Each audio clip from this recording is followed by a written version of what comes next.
VDD चाळीतील रहिवाशांची स्वप्नपूर्ती, पुनर्विकास प्रकल्पाच्या पहिल्या टप्प्यातील घरांच्या चावीचे मुख्यमंत्र्यांच्या हस्ते वाटप। महायुती सरकार आल्यावर पुनर्विकासाला गती, बीडीडी चाळीच्या चावी वाटपाच्या कार्यक्रमात फडणवीस यांचं वक्तव्य। अनेकांनी फक्त स्वप्न दाखवली म्हणत विरोधकांवर निशाणा। धारावीचे कामही असेच पूर्ण करू, काही वर्षात महायुतीचं सरकार हे काम करून दाखवेल, बीडीडी चाळीतील कार्यक्रमात उपमुख्यमंत्री अजित पवार यांचं वक्तव्य। शिवसेना पक्ष आणि चिन्हावर 8 ऑक्टोबरला सुनावणी, पालिका निवडणुकीआधी सुनावणीची ठाकरेंना अपेक्षा, पक्ष आणि चिन्ह कोणाकडे जाणार याकडे लक्ष।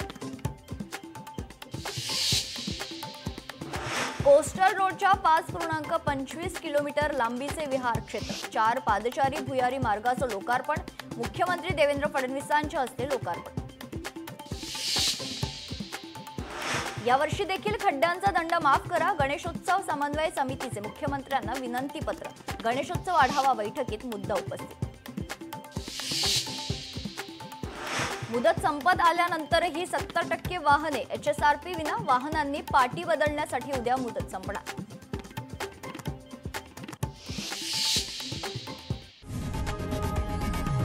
लोकशाही मराठी ऐका, पहा, जागरूक रहा।